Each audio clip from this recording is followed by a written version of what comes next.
देखो बच्चों, अब तक हम लोगों ने संविधान की वीडियो पढ़ी है, जितनी भी पढ़ी है अब तक संविधान की ही हमने वीडियो पढ़ी है। 5 6 7 वीडियो हम लोगों ने पढ़ाई है, वो सब संविधान से रिलेटेड वीडियो थे हमारे।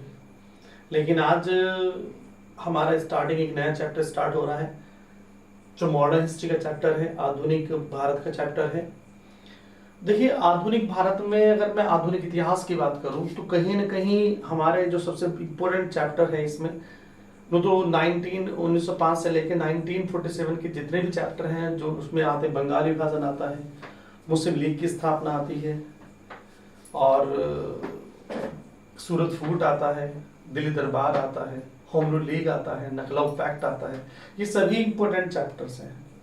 लागे 1947 तक के चैप्टर सारे ही इंपॉर्टेंट चैप्टर हैं।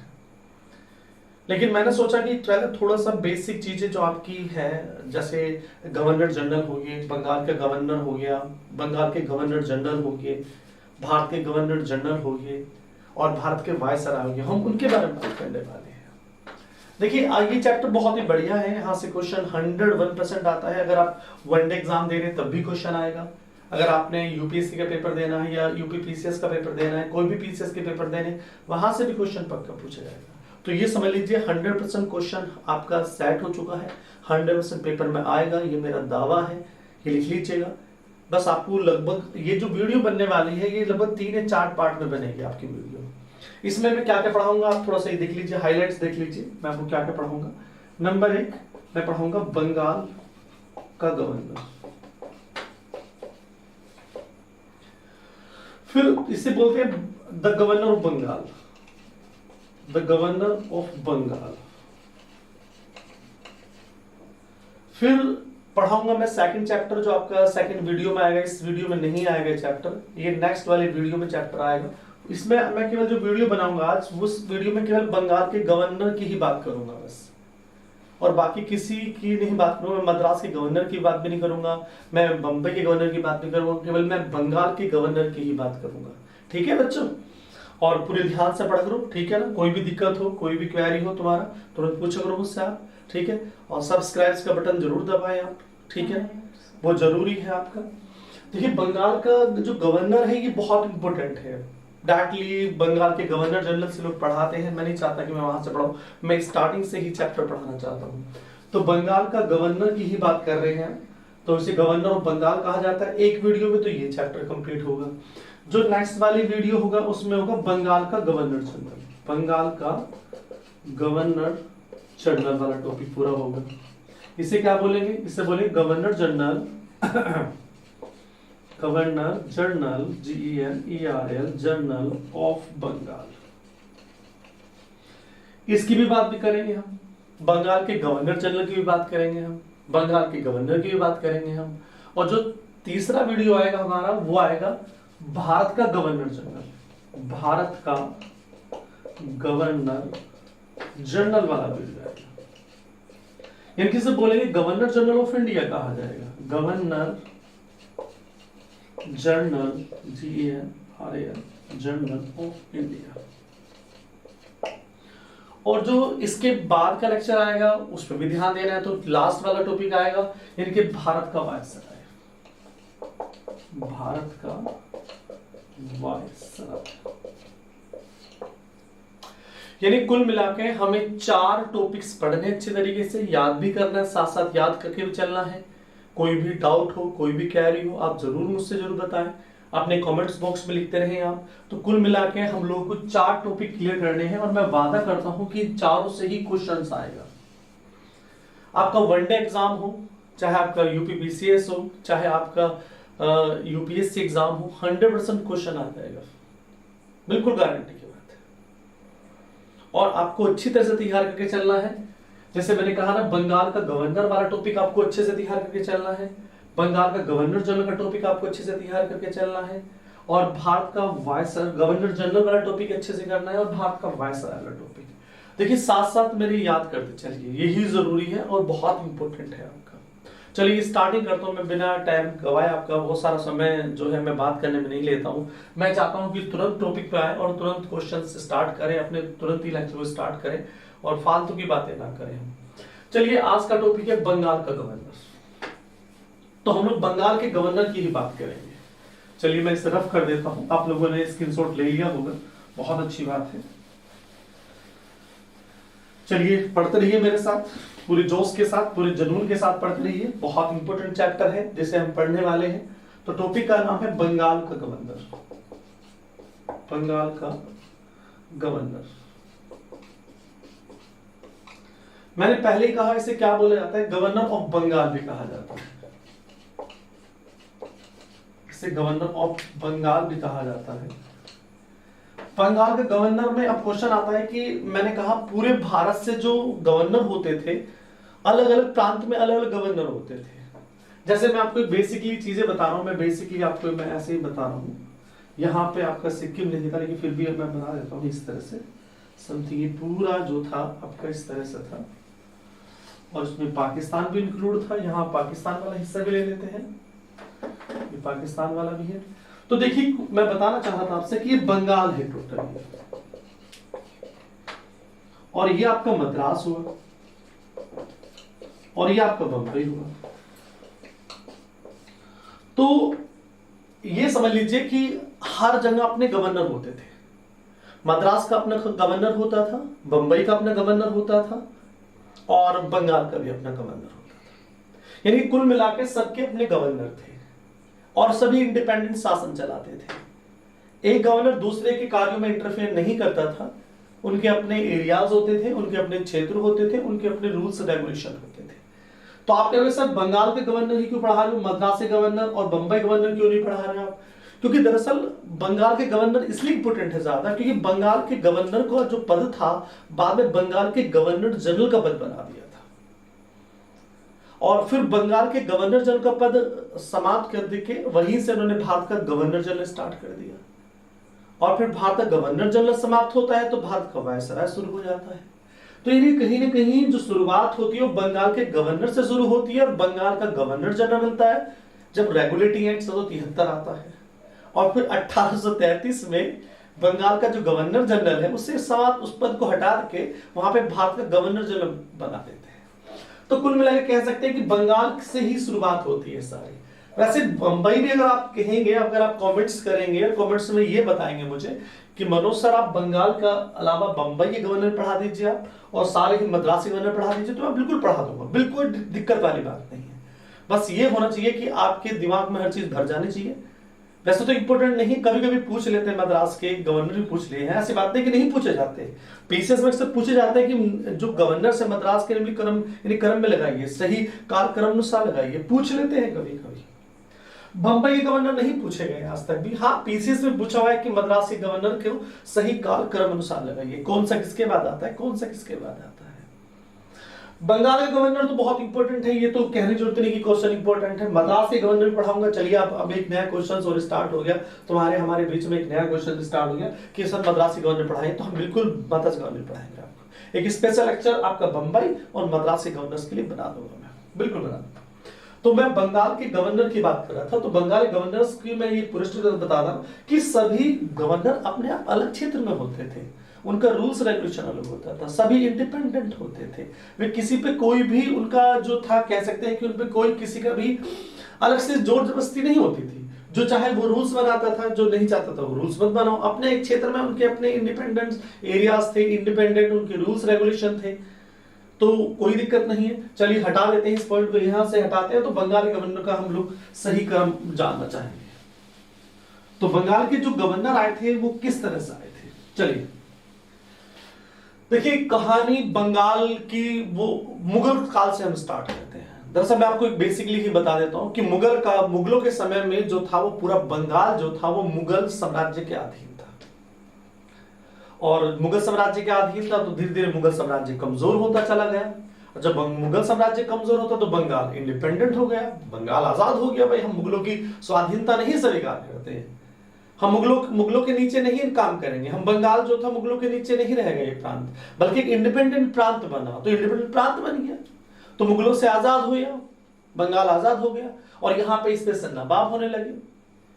और यहाँ पे एक नवाब था बंगाल का, जो मैं बिल्कुल लास्ट में आना चाहूंगा, क्योंकि मैं नहीं चाहता कि मैं आपको यहाँ सारे ही बंगाल के नवाब पढ़ाऊं, फिर सारे ही फिर मुगलों के अधीन कौन कौन से बंगाल के नवाब बने वो भी नहीं बताना चाहता। मैं टॉपिक पे बिल्कुल डायरेक्टली आना चाहता हूं, जो टॉपिक है आपका रियल में, जो टॉपिक है मैं वही वापस आना चाहता हूं। नहीं तो इतिहास अपने आप में इतना बड़ा इतिहास है, इसकी समेटना मुश्किल है इतिहास को। बस ये होता है कि जो इंपॉर्टेंट फैक्ट्स होते हैं वही आपके सामने रखे जाए। तो बंगाल का गवर्नर की मैं बात करता, बंगाल का जो गवर्नर बना था सब पहला, सब जानते हैं, वो रॉबर्ट क्लाइव बना था। जो रॉबर्ट क्लाइव था वो बंगाल का पहला गवर्नर था। गवर्नर जनरल नहीं, आपको दिक्कत हो सकती है। तो बंगाल का पहला गवर्नर कौन है ये पूछ लेता है तो आप रॉबर्ट क्लाइव बंगाल का पहला गवर्नर था। बंगाल का गवर्नर जनरल नहीं कह रहा हूं मैं बंगाल का गवर्नर कह रहा हूं। थोड़ा ध्यान से सुनिएगा, अगर आपका ध्यान दरअसल इधर उठा या हटा तो आपका मामला खराब हो जाएगा।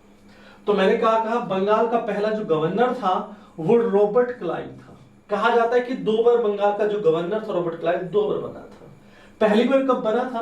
कहा जाता है जब प्लासी का युद्ध हुआ था, 1757 में युद्ध हुआ था। 1757 से लेके और 1760 तक ये बंगाल के गवर्नर था। और देखिए कमाल की बात देखिए कि ये बंगाल का पहला गवर्नर था। ये कभी इससे पहले नवाब हुआ करते थे वहां। नवाब खत्म नहीं हुआ, नवाब का पद खत्म नहीं हुआ है, नवाब का पद अब भी चल रहा है। लेकिन दरअसल एक नई शुरुआत हुई, एक नई कहानी शुरुआत हुई बंगाल में। बंगाल का गवर्नर से एक नई कहानी शुरुआत हो गई। तो 1757 से 1760 तक जो है वो रॉबर्ट क्लाइव बंगाल का फर्स्ट गवर्नर होता है। फिर सेकंड टाइम भी आता है, मैं नहीं कहेंगे नहीं आता, दूसरी टाइम भी आता है। और 1765 से लेके 1765 से लेके और 1767 तक ये बंगाल के गवर्नर रहते हैं।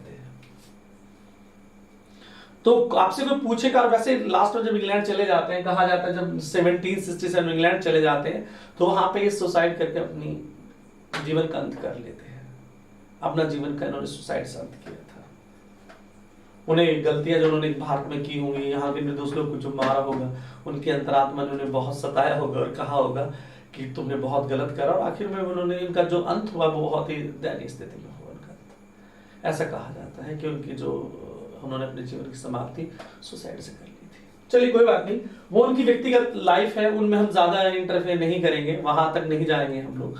हमारा जो व्यू ऑफ एग्जाम है या पॉइंट व्यू ऑफ एग्जाम है हमारा, हम वहां तक ही रहते हैं।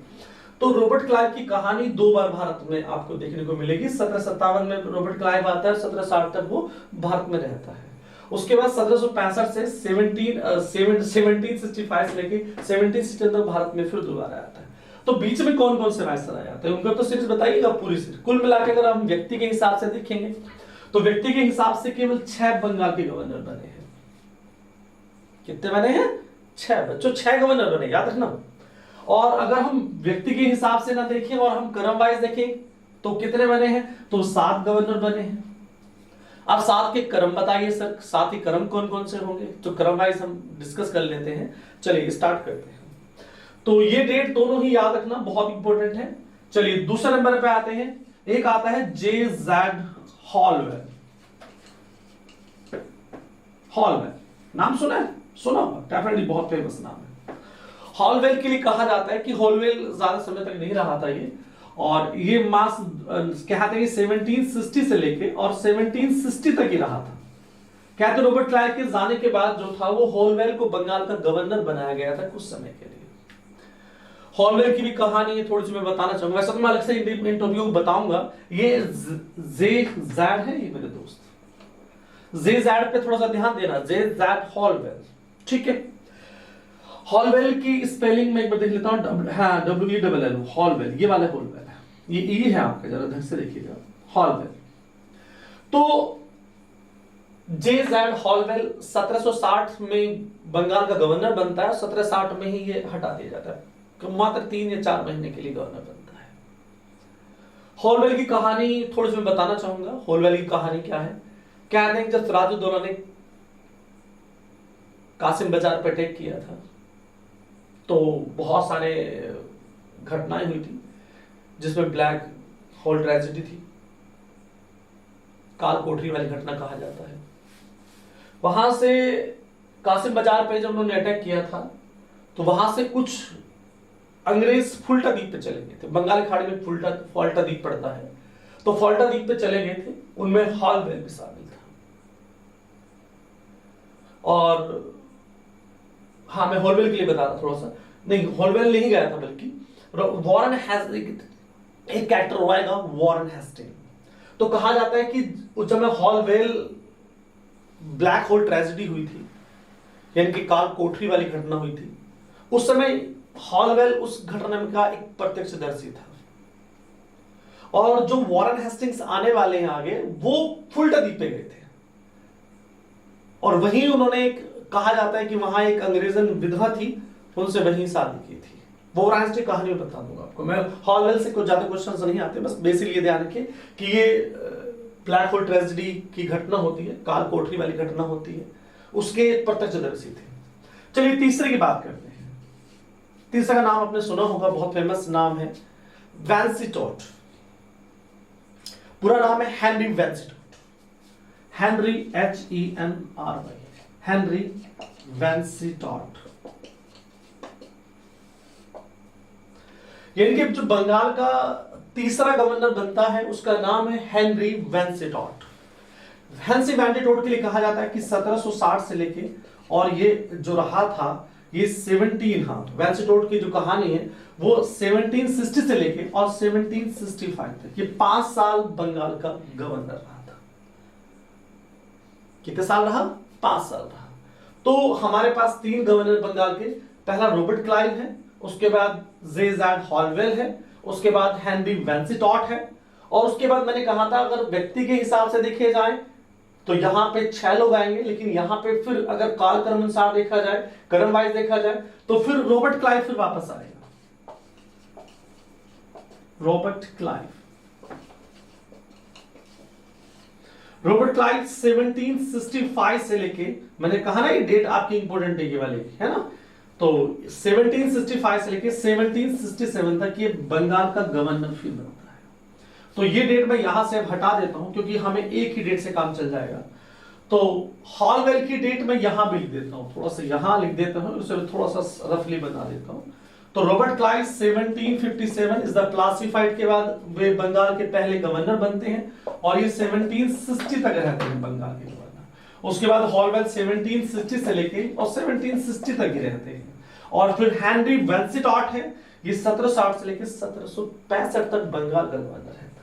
रॉबर्ट क्लाइव 1765 से 1767 तक बंगाल का गवर्नर रहता है। उसके बाद वॉरेसलेट, यानी कि जो पांचवा है, जो पांचवा गवर्नर आता है उसका नाम है वॉरेसलेट। पूरा नाम है इसका हेनरी है। ये जो उसका टॉपिक आएगा वो है हैरी, हैरी, हैरी वॉरेसलेट,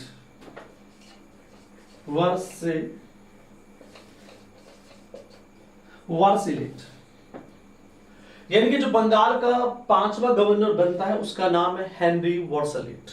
हेनरी वॉरेसलेट के लिए कहा जाता है, क्या कहा जाता है कि ये 1767 से लेके और ये 1769 तक ये बंगाल के गवर्नर रहते हैं। हेनरी वॉरेसलेट बहुत इंपॉर्टेंट कैरेक्टर है, अक्सर पूछे जाते हैं इनके बारे में। और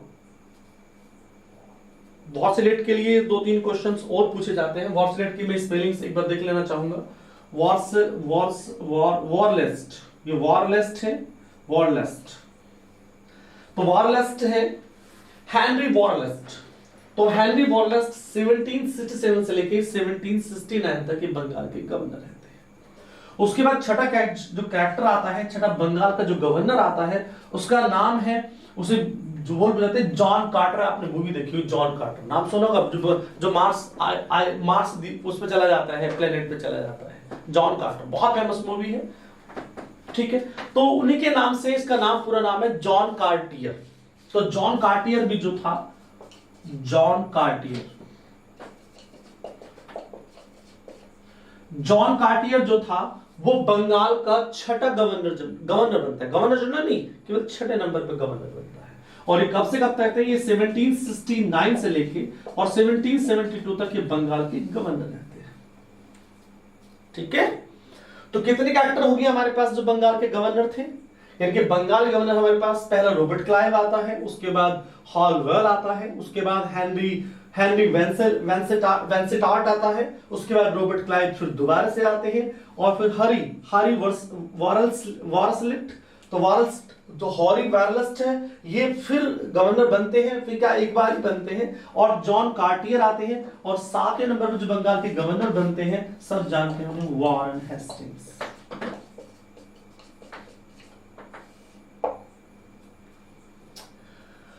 वॉरेन हेस्टिंग के लिए कहा जाता है कि वॉरेन हेस्टिंग्स बंगाल के लास्ट गवर्नर होते हैं। एक कानून आता है यहाँ बड़ा फेमस है, सब जानते होंगे, यानी कि रेगुलेटिंग एक्ट कहा जाता है, जिसे हिंदी में नियामक अधिनियम कहा जाता है 1773। यूपीएससी में के जो मेंस एग्जाम होता है, जो जीएस का पेपर फर्स्ट होता है, उसमें क्वेश्चन बहुत पूछा जाता है कि वॉरेन हेस्टिंग्स के रेगुलेटिंग एक्ट के क्या दोष थे और क्या अच्छाई थी उसमें, क्या बुराई थी, क्वेश्चन पूछा जाता है।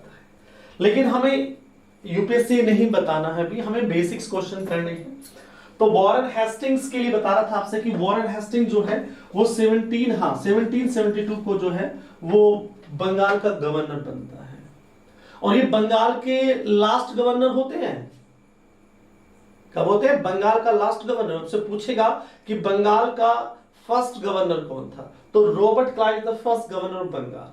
फिर आपसे पूछेगा कि बंगाल का लास्ट गवर्नर कौन था, तो आप बताना कि Warren Hastings the last governor था।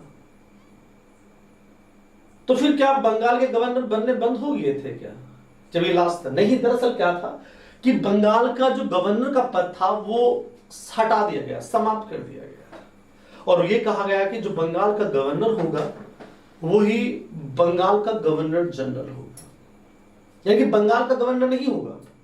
अब बंगाल के गवर्नर की जगह बंगाल का गवर्नर जनरल होगा, और बंगाल का गवर्नर जनरल के लिए यह कहा गया कि पूरे भारत के जितने भी गवर्नर्स होंगे, चाहे वो मद्रास गवर्नर हो, चाहे बंबई गवर्नर हो, चाहे वो किसी भी प्रांत गवर्नर हो, सारे गवर्नर बंगाल के गवर्नर जनरल के नीचे काम करें। पहले इंडिपेंडेंट थे, जब Robert Clive Bengal governor general बना तो सब इंडिपेंडेंट थे, सब आजाद थे, बिल्कुल आजाद थे, कोई किसी के रूल्स रेगुलेशन नहीं मानता था, कोई किसी दबाव में काम नहीं करता था। लेकिन अब एक बहुत बड़ा चेंजेस नजर आया। क्या नजर आया कि वॉरेन हेस्टिंग्स के लास्ट बंगाल का गवर्नर बनाया गया, और बंगाल का गवर्नर यहाँ पे पद समाप्त कर दिया गया, बिल्कुल हटा दिया गया। और हटाने के बाद क्या कहा गया, उसमें यह कहा गया कि जो बंगाल का गवर्नर होगा वो बंगाल का गवर्नर जनरल होगा, और बाय द रेगुलेटिंग एक्ट 1773 के द्वारा किया गया था। जब मैं बंगाल का गवर्नर जनरल पढ़ाऊंगा तो बता दूंगा आपको इसके बारे में कि क्या कहानी थी, कौन से कानून के द्वारा बंगाल के गवर्नर को गवर्नर जनरल बनाया गया। और भारत के जितने भी गवर्नर्स हो, चाहे वो मद्रास गवर्नर हो, चाहे वो मुंबई गवर्नर हो, चाहे वो प्रांत गवर्नर, कोई भी गवर्नर हो भाई, किसी भी प्रांत के गवर्नर हो, सारे के सारे गवर्नर बंगाल के गवर्नर जनरल के अधीन काम करेंगे। ये भी जरा ध्यान से सुनिएगा, बहुत इंपॉर्टेंट है। तो बंगाल का जो लास्ट गवर्नर था उसका नाम वॉरेन हेस्टिंग था, और ये 1785 तक ही बंगाल का गवर्नर जनरल नहीं रहा। दरअसल 1773 में ही बंगाल का जो गवर्नर था उसे बंगाल का गवर्नर जनरल बना दिया गया, 1773 में, क्योंकि रेगुलेटिंग एक्ट था ना 1773 में, तो तभी एक समाप्त कर दिया। अच्छा, इनके बारे में आपने जल्दी स्क्रीनशॉट ले लीजिए कि आपका काल क्रम अनुसार है। तुमसे पूछेगा कि बंगाल के गवर्नर को सही काल क्रम अनुसार लगाइए, तो आपको यहीं से लगाना होगा, ये आपको याद रखना होगा। वैसे बहुत इजी है, मैं आपको बेसिकली याद कराता हूँ। रॉबर्ट क्लाइव आता है, उसके बाद आपका ज़ेड हॉलवेल आता है, उसके बाद वेंसिटॉट आता है, उसके बाद रॉबर्ट क्लाइव फिर दोबारा से आएंगे, उसके बाद वार्सलेट आएगा, और वार्सलेट के बाद जॉन कार्टियर आएंगे, और लास्ट में फिर वॉरेन हेस्टिंग्स आएंगे। बहुत आसान है, बिल्कुल आसान है, मैं बिल्कुल धीमा। अच्छा, बच्चों की एक बहुत बड़ी ये भी कमेंट्स में बहुत आया कि मनोज सर आप बहुत तेज पढ़ाते हैं, तो मैंने कहा कि नहीं, मैं तेज नहीं पढ़ाता, दरअसल मेरी स्पीड बोलने की बहुत तेज है, लेकिन मैं बहुत ज्यादा कोशिश कर रहा हूँ कि मैं बहुत स्लो पढ़ाऊँ, बहुत धीरे पढ़ाऊँ, और अपनी आवाज, अपनी साउंड पे भी थोड़ा सा मैं कंट्रोल करूँ। और ये वीडियो जो था बंगाल का गवर्नर जो था, मैंने काफ़ी कोशिश करी कि मैं इसको बहुत धीरे से बनाऊं, बहुत स्लो आवाज़ में बनाऊं, और ज़्यादा जोर भी ना लगाऊं, क्योंकि बच्चे कहते हैं सर आप पढ़ाते समय बड़ा जोर लगाते हैं जब ऑफलाइन होते हैं। लेकिन मैंने सोचा कि चलो ऑनलाइन क्लासेस है तो ज़्यादा जोर की जरूरत भी नहीं पड़ेगी, बच्चे भी समझ जाएंगे आराम से। तो मैंने सोचा कि चलो सबसे पहले एक चीज़ करना है कि मुझे अपनी वॉइस पे कंट्रोल करना है, बहुत धीमे धीमे पढ़ाना है। तो मेरी कोशिश है कि मैं धीमे पढ़ा रहा हूँ, आप कमेंट्स में जरूर ध्यान दीजिएगा और बताइएगा कि आप अच्छा कर रहे हैं सर, बहुत अच्छा कर रहे हैं, और कमेंट्स भी जरूर देते रहिएगा। और सब्सक्राइब के बटन वगैरह जो है जो दबाते रहिएगा आराम से, ठीक है ना, लाइक का बटन भी दबाते रहिए। चलिए रॉबर्ट क्लाइव की बात कर रहे थे। रॉबर्ट क्लाइव पे तो मैंने कहा था कि अगर व्यक्ति के हिसाब से पूछेगा आपसे तो कहना कि कितने व्यक्ति बंगाल के गवर्नर बने, तो आप बोलना कि 6 बने हैं। अगर आपसे पूछेगा कि बंगाल के जो गवर्नर थे वो कितने बने टोटल, तो वो 7 बने हैं। चलिए रॉबर्ट क्लाइव की बात करते हैं। पहला क्वेश्चन है कि बंगाल का गवर्नर कौन है, तो रॉबर्ट क्लाइव है। फिर पूछा कौन से युद्ध के, तो प्लासी का युद्ध होता है। तो प्लासी के युद्ध के बाद कहा जाता है कि सिराजुद्दौला जो है इस युद्ध को हार गए थे, ये 1757 में हुआ था, और इस युद्ध के हारने के बाद बंगाल का पहला गवर्नर रॉबर्ट क्लाइव बनाया गया था। और कुछ नहीं है, ज्यादा बताने की चीजें नहीं है। वैसे तो बंगाल के जो गवर्नर हैं, बंगाल के जो नवाब है, उनकी पूरी सीरीज में बताऊंगा, पूरा पढ़ाऊंगा बंगाल। बस आप इतना समझ लीजिए कि प्लासी के युद्ध के बाद में बंगाल का पहला गवर्नर रॉबर्ट क्लाइव बना था। कहा जाता है क्लर्क के रूप में आया था, और अपनी योग्यता, अपने साहसी कार्य, अपनी तेज बुद्धि, अपने उत्साह के साथ जो है, धैर्य के साथ वो इतना आगे बढ़ा कि वो बंगाल के गवर्नर तक पहुंचा। चलिए दूसरा पॉइंट, अच्छा प्लासी के युद्ध के बाद ये बंगाल के गवर्नर बनते हैं, चलो ठीक है, कोई दिक्कत नहीं है। अब अगला क्वेश्चन जो इंपॉर्टेंट है, सबसे ज्यादा बढ़िया इंपॉर्टेंट क्वेश्चन कौन सा, कि बक्सर का युद्ध होता है 23 अक्टूबर 1764 में युद्ध होता है। और इस बक्सर के युद्ध के बाद, बक्सर युद्ध इनके समय नहीं हुआ। कोई कहने लगा कि आपसे पूछेगा कि प्लासी युद्ध किसके समय हुआ, तो रॉबर्ट क्लाइव के समय में प्लासी युद्ध हुआ था। लेकिन अगर कोई तुमसे ये पूछे कि क्या बक्सर का युद्ध भी रॉबर्ट क्लाइव के समय हुआ था, बिल्कुल नहीं हुआ था। उस समय वैंसीटोड जो है भारत के गवर्नर, बंगाल के गवर्नर थे, और बंगाल के गवर्नर के समय में हुआ था। तो प्लासी का युद्ध इन्हीं के समय में हुआ था, और इसके बाद रॉबर्ट क्लाइव को जो बंगाल का गवर्नर बना। फिर दूसरी घटना क्या होती है, दूसरी घटना के समय की, जब इनकी टाइमिंग की बता रहा हूं कि क्या क्या इनकी टाइमिंग रहा होगा। चलिए कहा जाता है कि बक्सर के युद्ध के बाद में, बक्सर युद्ध में मैं पूरा नहीं बता पाऊंगा क्योंकि वॉरेन हेस्टिंग्स के, मतलब पूरा युद्ध जो है मैं वैंसीटोड के बारे में बताऊंगा, क्योंकि वैंसीटोड का उससे ही रिलेटेड है। बस ये समझ लीजिए कि बक्सर के युद्ध के बाद एक संधि हुई थी, इलाहाबाद की संधि। कौन सी हुई थी? इलाहाबाद की संधि। तो इलाहाबाद की संधि,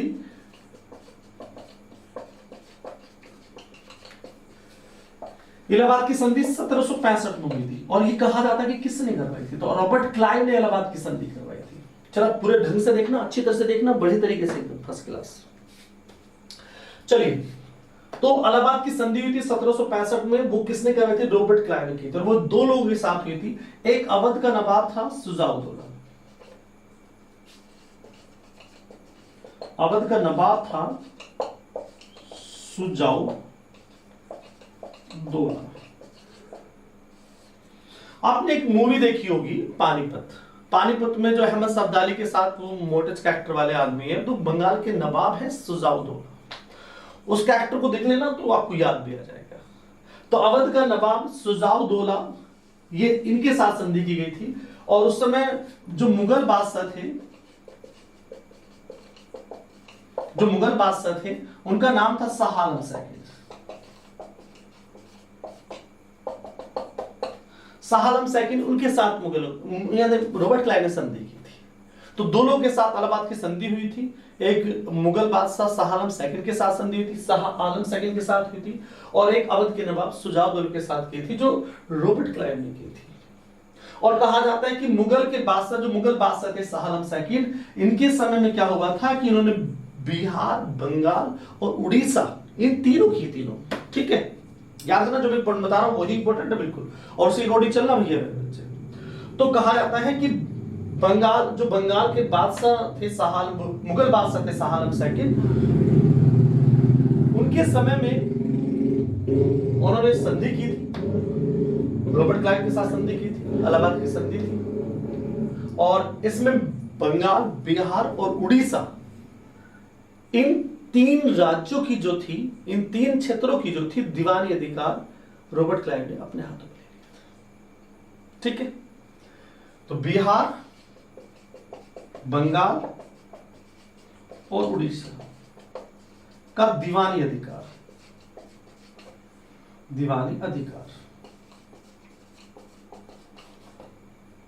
किसने ले लिया? ठीक है। तो बिहार, बंगाल, उड़ीसा का जो दीवानी अधिकार था वो किसको मिल गया? यानी कि अब रॉबर्ट क्लाइव को मिल गया दीवानी। अब बच्चे पूछेंगे कि सर दीवानी अधिकार क्या होता है? देखिए, दीवानी अधिकार का मतलब होता है कि जो भी इन क्षेत्रों से राजस्व वसूला जाएगा, जो भी इन क्षेत्रों से राजस्व वसूला जाएगा, वो सब अब रॉबर्ट क्लाइव के पास होगा। अब वो मुगल बादशाह शाह आलम सेकंड के पास नहीं जाएगा। जो भी टैक्सेस होंगे, जो भी भू राजस्व होगा, वो कौन वसूलेगा? यानी कि अब रॉबर्ट क्लाइव के पास है।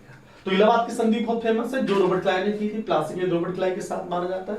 और तीसरी चीज यहां पे बताना चाहूंगा कि द्वैध शासन प्रणाली, द्वैध शासन प्रणाली स्टार्ट, जो वाराणसी हिस्ट्री हटाएंगे बाद में।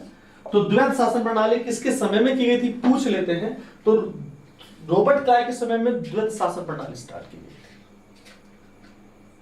द्वैध शासन प्रणाली का मतलब ये होता है कि आधा शासन तो रॉबर्ट क्लाइव का चलेगा बंगाल में, और आधा शासन किसका चलेगा? जो बंगाल का नवाब होगा। और कहा जाता है कि मीर जाफर जो था वो बंगाल का गवर्नर बनाया गया था, बंगाल का नवाब बनाया गया था। और फिर मीर कासिम बनाए जाते हैं, फिर मीर जाफर फिर बनाए जाते हैं बंगाल के नवाब। उससे पहले सिराजुद्दौला थे, सबसे पहले सिराजुद्दौला थे। सिराजुद्दौला को हरा के प्लासी का युद्ध हुआ था। तो मैं बिल्कुल स्लो पढ़ा रहा हूं, बिल्कुल एकदम स्लो, इससे स्लो तो हो ही नहीं सकता मुझसे। ये बिल्कुल स्लो है, आप मान लीजिए। इससे नीचे तो मैं बिल्कुल ये कि अपनी आवाज ही बंद कर लूं तो वो बढ़िया आपके लिए। तो बस इससे स्लो तो मैं पढ़ा ही नहीं सकता। इसलिए प्लीज अगर कोई कमेंट्स है तुम्हारा और कुछ कहना हो तो जरूर बताइएगा, ठीक है। तो कुल मिला के हमने कहा कि द्वैध शासन प्रणाली, दो शासन प्रणाली स्टार्ट हुई। यानी कि एक रॉबर्ट क्लाइव शासन करेगा और दूसरा कौन करेगा? यानी कि जो आपका बादशाह होगा, यानी कि मान लीजिए जो शाह आलम सेकंड है वो भी शासन करेगा। लेकिन बंगाल में शासन, बंगाल का जो नवाब है वो भी शासन करेगा और रॉबर्ट क्लाइव भी शासन करेंगे। तो दोनों को द्वैध शासन प्रणाली, दोहरा शासन प्रणाली। तो ठीक है, यहां तक समझ में आता है। नंबर 4 पे क्या हुआ? व्यापार समिति बनाई गई। वैसे एक बार ये पूछा भी गया है कि भारत में द्वैध शासन प्रणाली का जनक किसे माना जाता है? तो लियोनस कॉर्टिस, लियोनिस कॉर्टिस को भारत में द्वैध शासन प्रणाली का जनक माना जाता है। लियोनिस कॉर्टिस, चलो ये भी मैंने बता दिया कि लियोनिस कॉर्टिस जो थे भारत में द्वैध शासन प्रणाली के जनक माने जाते हैं। व्यापार समिति बनाई इन्होंने। चलिए, और 5वां पॉइंट रॉबर्ट क्लाइव के लिए मैं कहां लिखूं? चलो मैं यहां लिख देता हूं। उन्होंने कहा कि जो आर्मी ऑफिसर्स होंगे,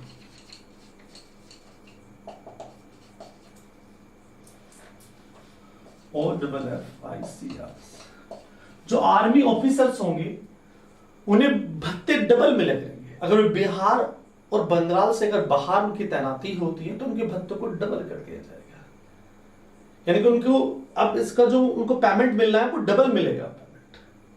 उनके मतलब जो भी आपको सैलरी मिली थी उसमें इंक्रीजमेंट कर दिया गया। ये भी क्या, लेकिन इंपॉर्टेंट नहीं है आपके लिए। रॉबर्ट क्लाइव के लिए क्या क्वेश्चन पूछ सकता है कि प्लासी का युद्ध किसके समय हुआ? रॉबर्ट क्लाइव के समय हुआ, और उसके बाद ही उन्हें बंगाल का फर्स्ट गवर्नर बनाया गया था। इलाहाबाद की संधि किसके समय हुई? तो रॉबर्ट क्लाइव के समय में हुई थी। ये संधि दो लोगों के साथ हुई थी, अवध का नवाब शुजाउद्दौला के साथ हुई और दूसरा मुगल बादशाह शाह आलम सेकंड के साथ हुई। और इसमें क्या हुआ कि बिहार, बंगाल, उड़ीसा का दीवानी अधिकार किसे दे दिया गया? तो दीवानी अधिकार किसे दिया गया? यानी कि रॉबर्ट क्लाइव अंग्रेजों को दे दिया, यानी कंपनी को पकड़ा दिया। लो जी कंपनी, और जो ईस्ट इंडिया कंपनी, लो साहब आप ही संभालेंगे सारा राजस्व, अब आप ही को संभालना है, ठीक है। और उसके बाद तीसरा क्या? द्वैध शासन प्रणाली, जिसके जनक लियोनस कॉर्टिस को माना जाता है। ये द्वैध शासन प्रणाली के जनक माने जाते हैं। यानी कि अब बंगाल में शासन कौन करे? बंगाल का गवर्नर भी शासन करेगा और रॉबर्ट क्लाइव अंग्रेजों कंपनी का शासन भी होगा। नंबर 4 व्यापार समिति भी बनाई इन्होंने। और नंबर 5 पे आर्मी ऑफिसर्स के भत्तों को डबल कर दिया।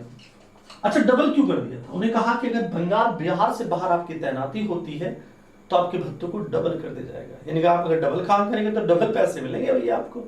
तो उनकी सैलरीज को थोड़ा सा इंक्रीज कर दिया।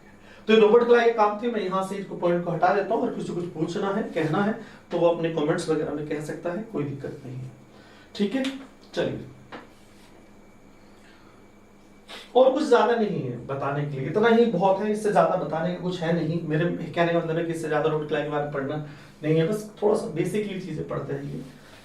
अभी तो केवल जीएस का फाउंडेशन बैच है, और समय भी ये है कि मुझे अपना स्थान बदलना पड़ा, क्योंकि लॉकडाउन की वजह से, कोविड-19 की वजह से इतना बड़ा क्राइसिस हो रहा है, सब बहुत ज्यादा ट्रेजेडीज हो रही है। तो मैंने जो है जहाँ मैं पढ़ाता था पहले, वो मैंने स्थान बदल के, और दूसरा मेरे देखने में बोर्ड भी थोड़ा छोटा हो गया, क्योंकि मुझे अपना पूरा स्थान ही चेंज करना पड़ा, मुझे पूरा सिस्टम ही चेंज करना पड़ा, इस वजह से थोड़ी दिक्कतें हैं।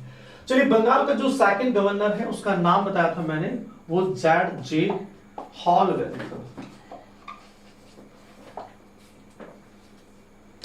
देखिए, जे जैड हॉलवेल के लिए कहा जाता है कि इनके लिए कुछ ज्यादा नहीं है बताने के लिए। इनके कहा जाता है कि जब सिराजुद्दौला ने कासिम बाजार पर अटैक किया था, तो बहुत सारे अंग्रेजों को पकड़ा और एक कार कोठरी में उन्होंने बंद कर दिया था, जैसे ब्लैक होल ट्रेजेडी कहा जाता है घटना, उसमें ये प्रत्यक्षदर्शी था हॉलवेल। ये 1760 तक भारत के बंगाल के गवर्नर होते हैं, और 1760 तक ही रहते हैं, 2-3 महीने तक ये बंगाल के गवर्नर बनते हैं। इसके बाद इनके बारे में कुछ नहीं कहा जाता। उसके बाद आते हैं जो सेकंड थे, अब थर्ड पे आते हैं, उनका नाम है हेनरी वांसीटोट।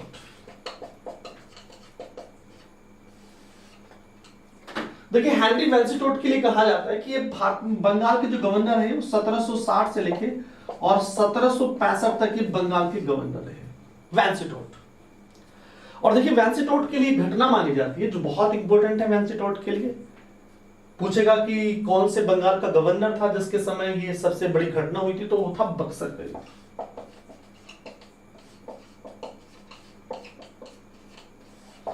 बक्सर का युद्ध कहा जाता है कि 23 अक्टूबर 1764 को हुआ था। 23 अक्टूबर 1764 को बक्सर का युद्ध हुआ था। अच्छा, ये किस किस के बीच हुआ, ये भी पूछ लेते हैं। तो ये हेक्टर मुंडो के बीच हुआ। हेक्टर मुंडो और प्लस त्रिपक्षीय गुट था, यानी कि 3 लोगों का एक साथ गुट था। 3 लोग कौन कौन है? बंगाल का पूर्व नवाब है जो मीर कासिम था। सेकंड नंबर पे अवध का नवाब है सुजाउद्दौला।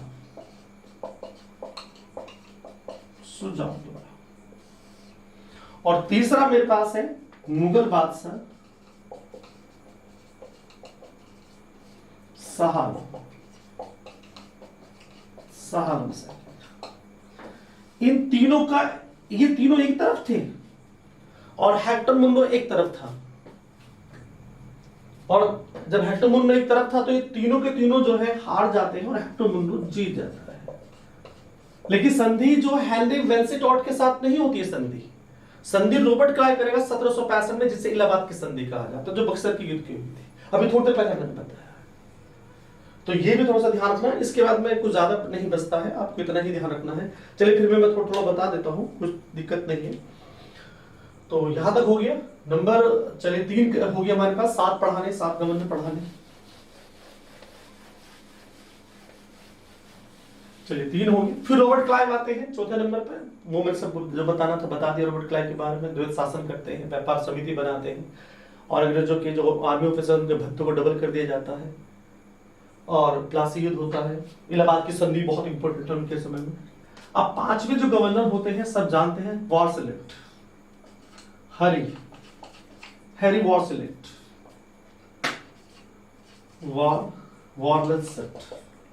वारलेसेट जो है, कहा जाता है कि 1767 में बने थे और 1769 में इनका कार्यकाल समाप्त हो गया था। तो हेनरी वारसेलेट के लिए कुछ नहीं कहा जाता, कुछ इंपॉर्टेंट घटना नहीं है इनके बारे में, कुछ नहीं है, तो छोड़ देते हैं।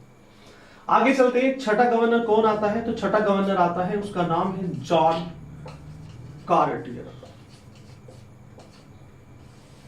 जॉन कार्टियर 1769 में बनते हैं और ये 1772 में ये बंगाल के गवर्नर बनाए जाते हैं। जॉन कार्टियर जॉन कार्टियर के समय में कहा जाता है कि भारत का जो आधुनिक भारत है उसका पहला अकाल पड़ा था। ये अकाल कब पड़ा? 1770 में बंगाल में अकाल पड़ा। ठीक है, चलिए, तो आधुनिक भारत का पहला अकाल कब पड़ता है? 1770 में पड़ता है। उसके बाद सातवां जो टॉपिक आता है उसका नाम है, जो सातवां बंगाल का गवर्नर आता है, सब जानते हैं, उसका नाम है वॉरेन हेस्टिंग्स। वॉरेन हेस्टिंग्स 1772 में आते हैं, 1785 तक रहते हैं। लेकिन इस बीच में वो बंगाल के, ये लास्ट गवर्नर है बंगाल का। एक कानून होता है, पास होता है, जिसका नाम है रेगुलेटिंग एक्ट। Regulating act 1773। इसमें कहा जाता है, क्या कहा जाता है? इसमें कहा जाता है कि जो बंगाल का गवर्नर होगा वो बंगाल का गवर्नर जनरल होगा, और भारत के सारे गवर्नर, चाहे मद्रास गवर्नर हो, चाहे बंबई गवर्नर हो, चाहे किसी भी प्रांत गवर्नर हो, सभी गवर्नर वो इसी के अधीन काम करेंगे। तो बंगाल का last governor is the Warren Hasting, और बंगाल का first governor general is the Warren Hasting. आदमी एक है लेकिन पद चेंज हो रहा है। आपका ये ध्यान रखिए, आदमी एक है, पद चेंज हो रहा है। तो हम, मेरा जो अगला वीडियो होने वाला है, मैं यहीं बता स्टैंड करना हूं वॉरेन हेस्टिंग। जितनी भी कहानी Warren Hasting as a Bengal का गवर्नर जनरल करेगा, मैं पढ़ाऊंगा। ठीक है, चलिए इसी के साथ बंद करते हैं। ओके, जय हिंद जय भारत।